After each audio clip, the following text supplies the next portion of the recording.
second, I want you to imagine how it was back in the old days.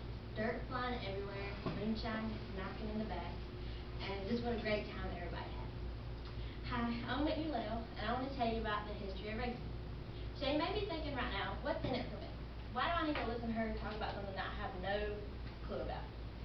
Because if you're like me, you had a hidden talent for racing. And at first, I didn't like racing. I hated it. I thought it was a boring thing, the most boring sport in the world. Now, I love it. Since it's the second most watched sport in the world, you can, see why. So, today I'm going to tell you about how racing got its name, the great tracks, and what new additions came to NASCAR. So, first of all, they started out with bootlegging. So, I hope everybody knows what bootlegging is. It's like hauling moonshine. I hope you don't do moonshine, but so men tried to outrun each other from point A to point B. So what they would do is at night they would make moonshine, and then during the day they would run, and hopefully not be caught by the law. So each time they would go out, they thought of new things because they would try to, of course, outrun each other. So they thought of bigger carburetors, bigger fuel tanks, so they could go faster, and anything that would just outrun their neighbor. So once this got to be a big thing, there was a man named Bill France that got interested, and he said, hey, we can make this thing bigger, actually make it something. And so he got a group of people together at the Starline Hotel in Daytona, Florida, and they made it to where it was the National Association of Auto Racing, which is NASCAR. And so now that I've told you about how racing got its name, I will now tell you about the great tracks that there are now. The first ever race in NASCAR was at Daytona Beach, just on the beach, not a track, just on the beach. And there was a total of 24 drivers that day, and they crowned their first winner with $1,700. So actually for a new sport, that was a lot of money. Then the first year, there ended up being 52 races at 20 tracks. So that was every week at a track. Now there are oval tracks, asphalt tracks, dirt tracks, and road courses. Mostly the dirt tracks are like smaller, not as big, because that's where they started out, was dirt tracks. Oval tracks, the fastest one I think now in NASCAR is Darlington. I think you reach over 215 miles an hour. So that's the fastest one. And according to NASCAR, there are over 1,700 tracks today.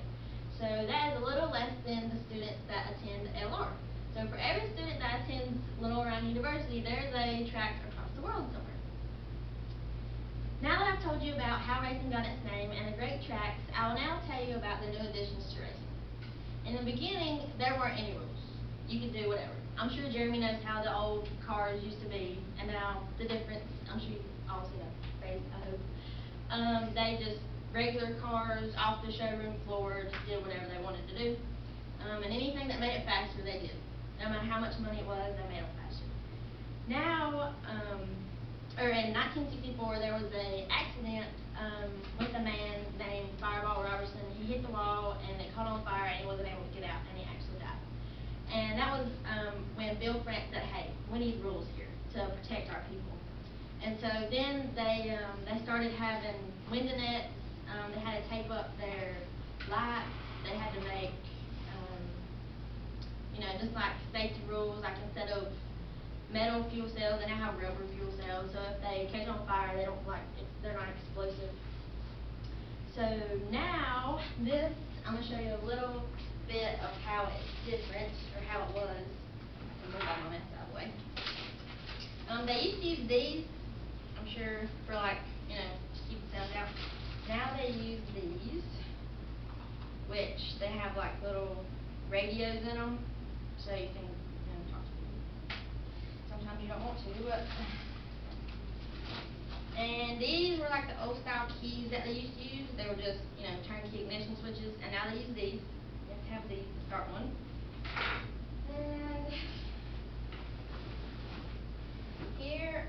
this is an old suit, but some of the people still use them, so it's a new suit, but they were two pieces, just like this. And before this, they just had tops, and they wore blue jeans with it before that. And now you have one piece.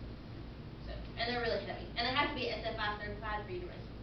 So if you catch on fire, then hopefully it won't burn. And then lastly, these are the helmets that they used to use. See, really nothing to them. And now you have to have these with the shield and all, so you don't get stuff in your eyes because there's a bunch of stuff that flies up. And then here is a Hans that you have to wear now, which like attaches to your helmet so that when you hit, your head can only go so far, so your neck doesn't hurt. That sounds really bad, but so that's what they used. So now that I've told you about how racing got its name, the great tracks, and the new additions, the evolution of racing is going lap by lap, one turn at a time.